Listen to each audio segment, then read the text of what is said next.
कितने लोग ऐसा महसूस कर रहे हैं कि अब हम खत्म होने वाले वक्त में आ चुके हैं? तो आप सब मानते हैं कि हम अंतिम खत्म होने वाले वक्त में आ चुके हैं। So this is my spiritual duty to remind you कि अंतिम इन दिनों के खत्म होने से पहले आप उस महिमा के लिए तैयार किए जाएं जिस महिमा के लिए बाइबल कहती है परमेश्वर ने आदि से आपको तैयार किया था। जैसे बाइबल में लिखा है, वचन में या कर्म में तुम जो कुछ भी करो प्रभु यीशु मसीह के नाम से और प्रभु यीशु मसीह की महिमा के लिए करो। You need to understand in this last days कि आपकी हर हरकत में एक रिस्पॉन्स होगा परमेश्वर के प्रति, उनकी आवाज के प्रति, और उस आवाज के द्वारा आपके चुनाव के प्रति एक सटीक रिस्पॉन्स होगा, प्रत्युत्तर होगा। क्या आप उस महिमा के लिए अपने आप को तैयार कर रहे हैं या नहीं कर रहे हैं?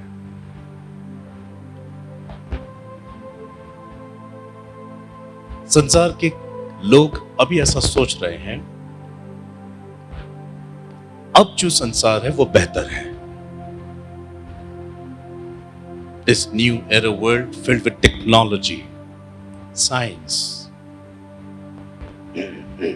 AI, इंसान ने बहुत सारी बुलंदियों को हासिल कर लिया है। बट बाइबल क्या कहती है कि अंतिम दिनों में इंसान का ज्ञान बहुत बढ़ जाएगा, मगर जैसे जैसे ज्ञान का विस्तार होगा वैसे वैसे दुखों का भी विस्तार होगा।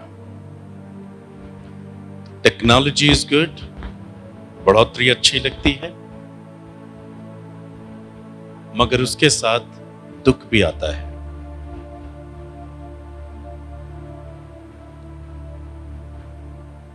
जो अभी तक सच्चाई से बहुत दूर हैं, उनके लिए यह बेहतर होगा, अच्छा होगा। इसके साथ वो ये भी जानते हैं कि दुख भी है। कुछ समझ में नहीं आ रहा कि आगे क्या होने वाला है, पर थैंक गॉड पिता परमेश्वर के लिए और उसके प्रिय पुत्र यीशु मसीह के लिए जो हमें दिया गया, जो हमें पहले से होने वाली बातों की जानकारी दे रहा है। आज विश्व भर में डिफरेंट चर्चेस में जो ईश्वर की ओर से बुलाए गए वो कलीसियां जो 7 कलीसियाओं में शामिल है, प्रकाशित वाक्य 1 अध्याय से 3 पद में 3 अध्याय तक उन कलीसियाओं को तैयार किया जा रहा है। कलीसिया means church, church means the body of Jesus, Yeshu का शरीर। उसको तैयार किया जा रहा है, इसलिए तैयार किया जा रहा है कि कोई भी नाश ना हो जाए। And I tell you the truth, 2000 साल से पहले, 2000 जब जीसस क्राइस्ट आके चले गए तब से 2020 साल पहले से ये प्रचार किया जा रहा है। हमको तैयार होना है, हमको वचन के अनुसार जीना है, हमको शुद्ध होना है, हमको पवित्र होना है।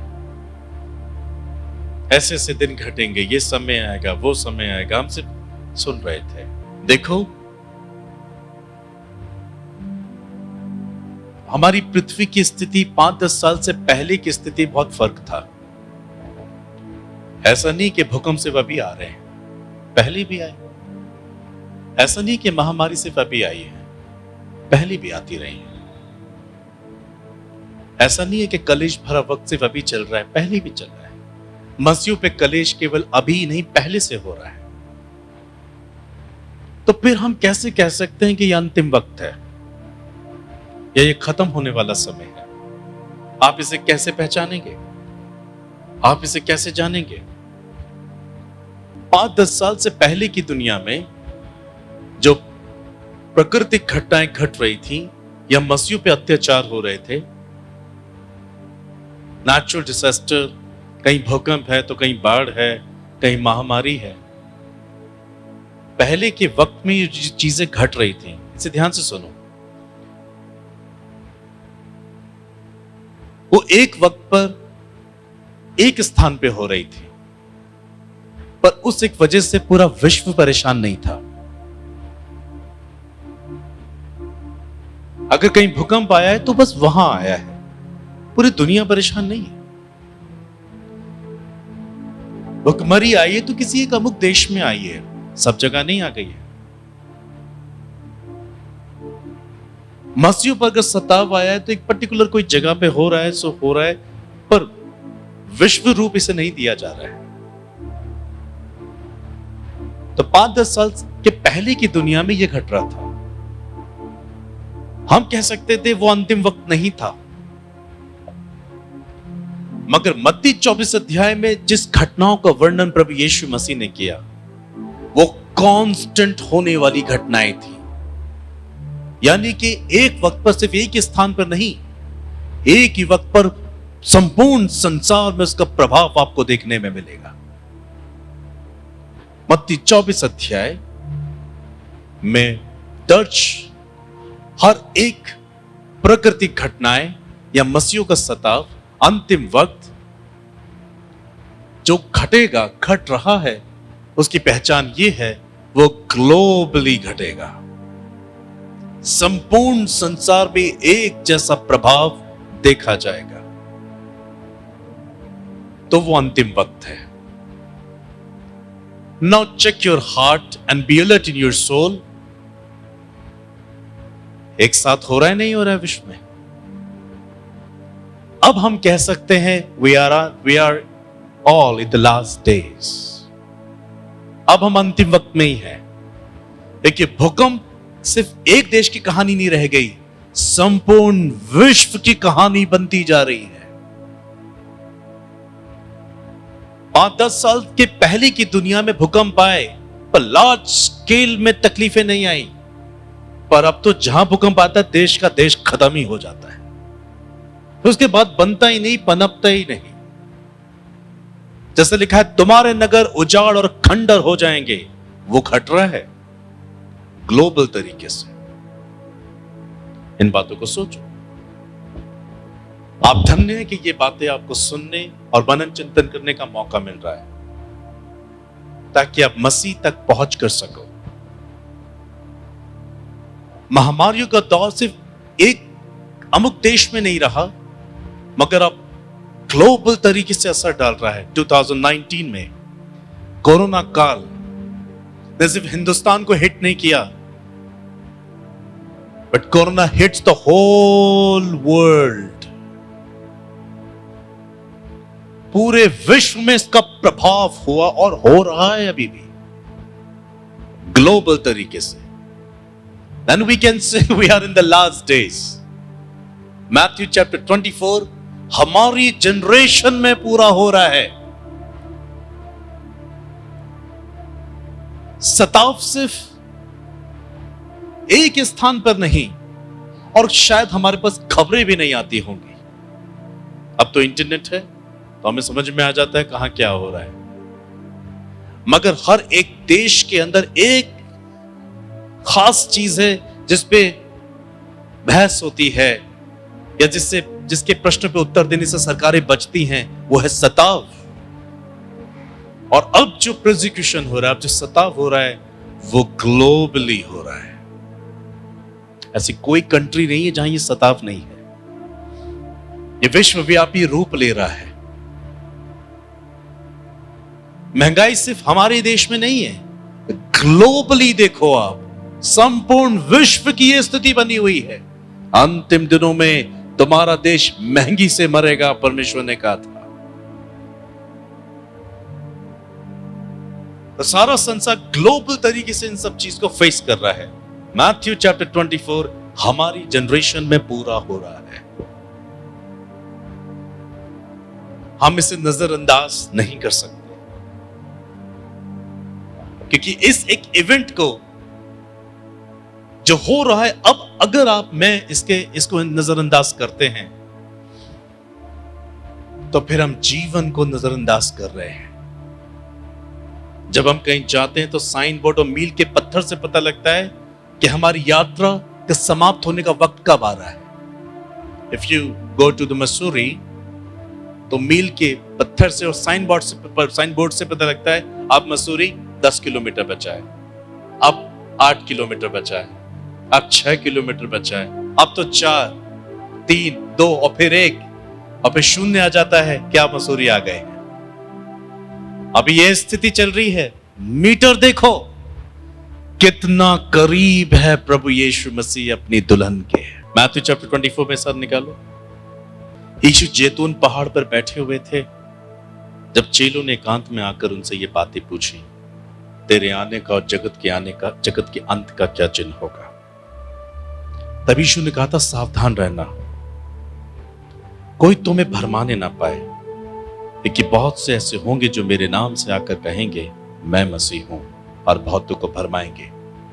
ऐसा नहीं कि भेड़ की खाल में भेड़िए पहले नहीं आते थे, ये आते थे, मगर जिस भरमाने वाले की स्थिति को, साइन को यहां पर दिया गया, वो ग्लोबल तरीके से होगा। अब तो विश्व में हम काउंटलेस लोग को देख सकते हैं ऐसे जो कलीसिया को भटकाने में, भरमाने में लगे हुए हैं। मैं तो हैरान था, मैंने कुछ 1 साल पहले कुछ वीडियोस देखे थे, अब तो और ज्यादा बढ़ गए होंगे। मैंने कलीसिया के एक पादरी को यह प्रचार करते देखा, if you want to receive heaven, तो चर्च के आसपास की जितनी घासें हैं मुंह से खाओ, क्योंकि आप भेड़े हो। और उनका चर्च निकला बाहर और सबने खाई, जैसे भेड़ खाती है वैसी खाई। सबने उल्टियां की, उसके बाद सब हॉस्पिटलाइज किए गए।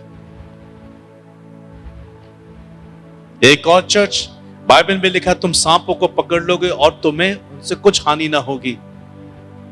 तो पादरी का कहना है कि सब एक एक सांप लाना अनिवार्य है। तो कलीसिया सांप लेके आ रही है, गले में बैठी हुई है लेके, पादरी भी सांप लेके प्रचार कर रहा है, देखिए जहरीला सांप है, पर यीशु ने कहा है सांपों को उठा लेंगे, हानि नहीं होगी। ये कह ही रहा था कि तुरंत डस दिया उसके माथे पर, लेके गए हॉस्पिटल में पादरी को। भरमाने वाले। एक ने कहा बाइबल में लिखा है यदि तुम प्राण नाशक विष भी पी जाओ तो भी तुम्हारी, तो उसने क्या करा, कलीसिया को पेट्रोल पिला दिया। सारी कलीसिया ने पेट्रोल पिया, उसके बाद सबके सब बेहोश हो गए। एक पादरी को देखा कि यीशु पानी पे चले थे, मैं हवा में चलूंगा, तो उसने पूरे मशीन एक्टिवेटर्स लगाए हुए हैं और उस पे उड़ता हुआ चर्च के अंदर आ रहा था। अच्छा वो टूटा नहीं।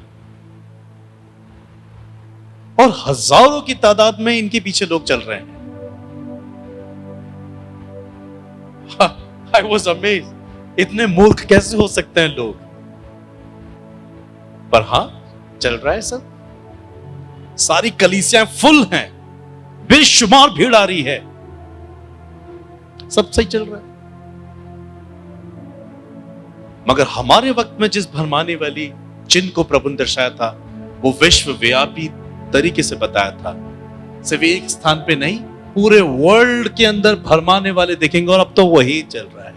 अब जैसे मुझे एक विश्वासी भाई ने बताया था, एक चर्च चल रहा था और इंपॉर्टेंट मीटिंग्स थी कि उन्होंने कहा अगर आप शराब से आजाद होना चाहते हैं तो एक कॉपी और एक पेपर ले लें और उस पर लिखें जब आप मसीह में नहीं थे कहां कहां गए थे, कहां कहां आपने क्या किया, कौन से कर्म कांड किए, वो सब लिखो, उनका नाम लिखो, उन जगहों को लिखो और एक एक करके सारी चीजें लिखो, और तब एक एक के लिए रो, एक एक के लिए पश्चाताप करो, एक एक को तोड़ो।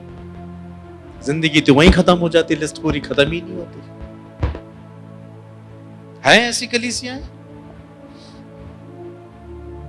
तो हमारे शहर में बहुत सारे भरमाने वाले मिलेंगे।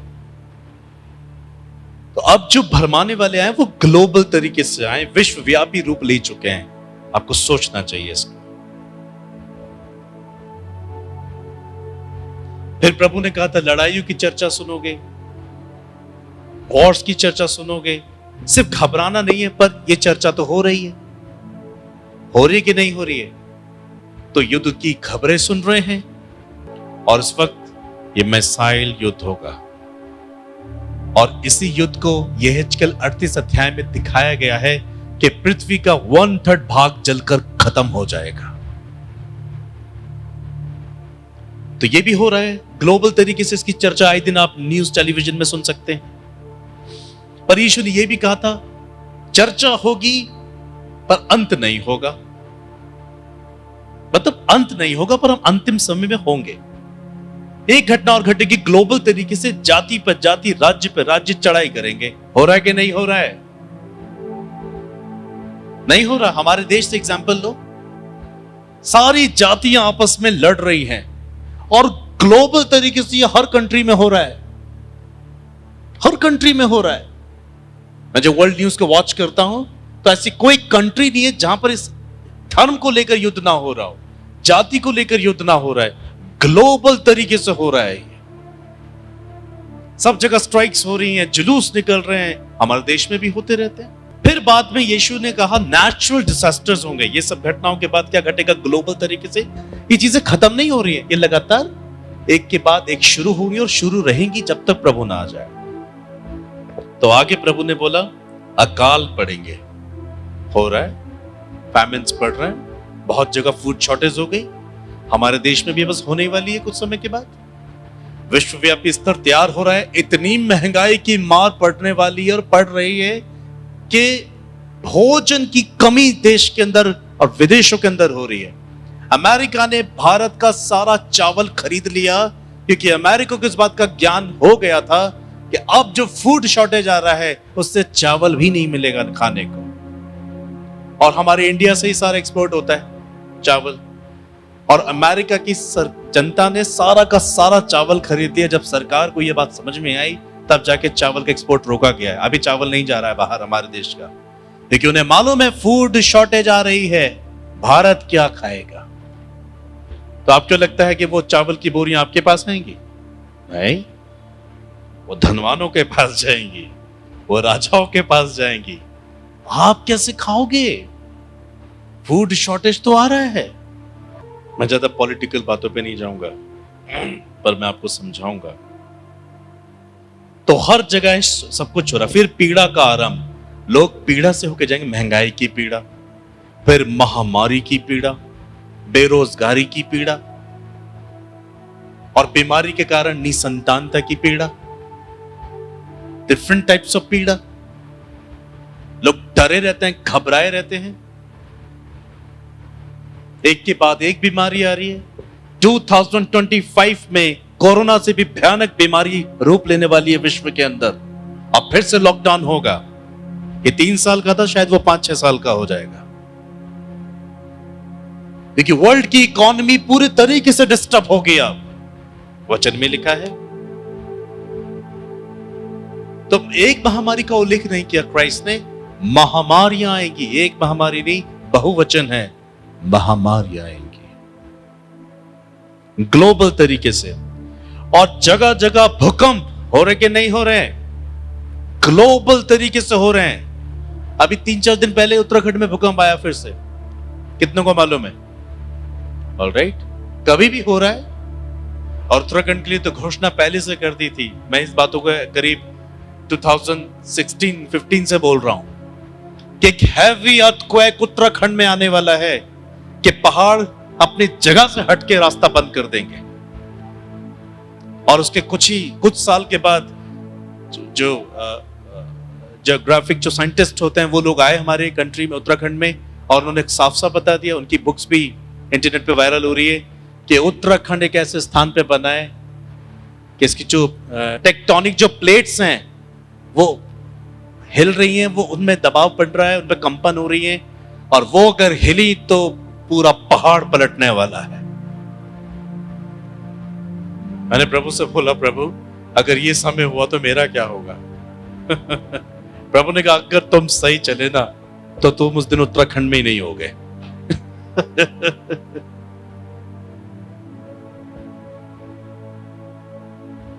तो ग्लोबल तरीके से हो रहा है। और क्या हो रहा है? ये पीड़ाएं तो चली रही हैं। फिर पढ़ाई इतनी महंगी हो रही, बच्चों को पढ़ाना मुश्किल है। ये भी पीड़ा है मां बाप के लिए कि अपने बच्चों को करियर नहीं दे पा रहे हैं। एक घर में गुजारा करना पड़ा क्योंकि महंगाई इतनी कि अपने दूसरे और बच्चों को अलग अलग घर नहीं दे पा रहे हैं। चलो वो ना दे, पर एक परिवार में मेजोरिटी भी नहीं हो रही कि एक साथ रह पाए एक परिवार में। ये पीड़ा भी बहुत खतरनाक है। पीड़ाओं का आरंभ होगा। ऐसा क्यों लगता है कि सिर्फ मसीह के खातिर सताव की पीड़ा है? Different types of pain will increase in the last days। और ग्लोबल तरीके से हो रहा है। विश्व में तो ये पहले से हो रहा है, इंडिया तो अब इनको चख रहा है। और फिर फाइनली प्रभु यीशु ने कहा, वो तुम्हें कलेश देने के लिए पकड़ेंगे, तुम्हें जेलों में डालेंगे और तुम में से बहुतों को मार डालेंगे। वो अब चल रहा है, ग्लोबल तरीके से चल रहा है। कलीसिया फिर भी प्रोटेक्शन में, पर उनका लीडर प्रोटेक्शन में नहीं रहे, लेकिन वो फ्रंट डोर पे खड़ा हुआ है। और यदि आप अपने पासवान को बचाना चाहते हैं, you need to pray for him and fast for him. Global तरीके से हो रहा है, मेरे साथ भी हो रहा है। तुम्हें मार डालेंगे, मेरे नाम के कारण सब जातियों के लोग तुमसे बैर करेंगे। बहुत से ठोकर खाएंगे, एक दूसरे को पकड़वाएंगे, बहुत से झूठे भविष्यवक्ता उठ खड़े होंगे, भरमाएंगे। वो ग्लोबल चल रहा है। और यहीं पर मैं आपको वचन दूंगा 12 और 13 पद मत्ती 24 में कि अधर्म के बढ़ने से बहुतों का प्रेम ठंडा हो जाएगा, परंतु जो अंत तक धीरज धरेगा उसी का उद्धार होगा। और उसके बाद सीधा जब आप 15 पद से पढ़ेंगे तो फिर आप महासंकट का आरंभ देख रहे हो।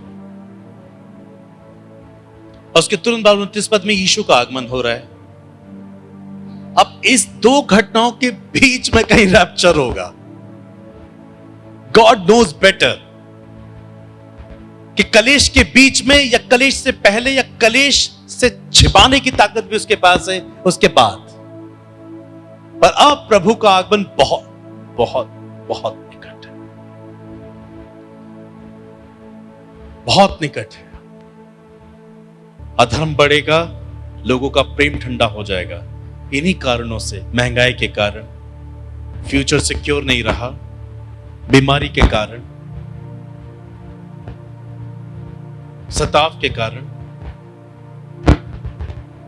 रिश्ते खराब हो रहे हैं, धर्म का युद्ध हो रहा है, जातियां लड़ रही हैं।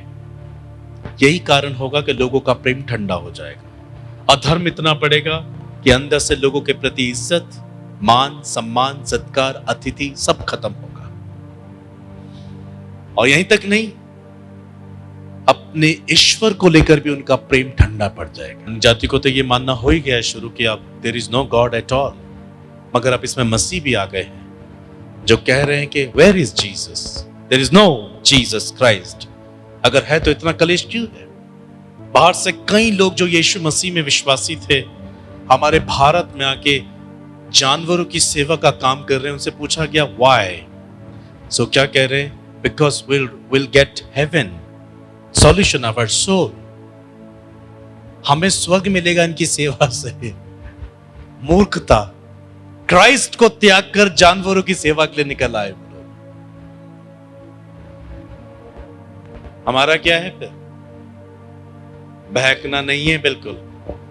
जो अंत तक धीरज धरे रहेगा उसी का उद्धार होगा। तो जब प्रेम ठंडा पड़ेगा, लोग कैसे हो जाएंगे? स्वार्थी हो जाएंगे, लोभी हो जाएंगे, डींगमार हो जाएंगे, अभिमानी हो जाएंगे, निंदक हो जाएंगे, माता पिता की आज्ञा ना मानने वाले हो जाएंगे, कृतघ्न यानी बुरी चीजों पर ज्यादा प्रेम बरसाने वाले, अपवित्र, दया रहित, क्षमा रहित, दोष लगाने वाले, असंयमी होंगे, कठोर होंगे, भले के बैरी होंगे, विश्वासघाती होंगे, ठीठ होंगे, घमंडी होंगे, परमेश्वर के नहीं वरन सुख विलास ही के चाहने वाले होंगे। तो जब अधर्म आता है, अधर्म बढ़ता है, तो पाप की ये सारे स्वभाव इंक्रीज करते हैं। Now check your heart, जब हम यीशु मसीह को नहीं जानते थे, हम थे ना स्वार्थी। क्यों थे? अधर्म ज्यादा पड़ा हुआ था हमारे अंदर और धार्मिकता हमारे पांव तले थी। मगर अब क्या हो रहा है? हमने जो विश्वास किया सही मायने में अब अधर्म डुबोया जा रहा, हमारी धार्मिकता ऊंची हो रही है। मगर आपके साथ ये हो सकता है, मगर बाहर की दुनिया तो ऐसी हो चुकी है। तो मेरा संदेश ये है आपको बताने का, What will be your action in this last days? जब चारों ओर का संसार इस तरह से होगा आपके सामने, आप चाहकर भी उसे ठीक कर नहीं पाएंगे, then what will you do? मैंने मॉर्निंग में भी कहा कि वो स्थिति नहीं चलेगी टिट फॉर टैट, जैसे को तैसा, नो। मगर यीशु के अंतिम न्याय के कथन पे याद करो जो उन्होंने कहा था कि न्याय के वक्त वो भेड़ को बकरों से अलग करेगा। तो ऐसी ही परिस्थिति में आपको या तो अपने आप को भेड़ दिखाने का मौका मिलेगा, या आप अपने आप को प्रकट कर दो कि क्या बकरे हैं। कभी आपने सोचा प्रभु यीशु ने कलीसिया को भेड़ में क्यों रखा और बकरों को दुष्ट लोगों में क्यों बांटा? सोचो क्या कारण हो सकता है। देखिए, भेड़ हमेशा मेल बलि में चढ़ाई जाती थी कि ईश्वर से मेल हो जाए, और बकरा हमेशा पाप के निमित्त चढ़ाया जाता था। वो सिन ऑफरिंग था, पाप के बलिदान के लिए बकरा और मेल मिलाप के लिए भेड़। तो प्रभु ने हमें भेड़ की लिस्ट में गिना जो ईश्वर से मेल मिलाप करता है। Hallelujah, praise the Lord. So अंतिम दिनों में ये दो फिगर बन के आएंगी कि कौन बकरे हैं और कौन भेड़ हैं।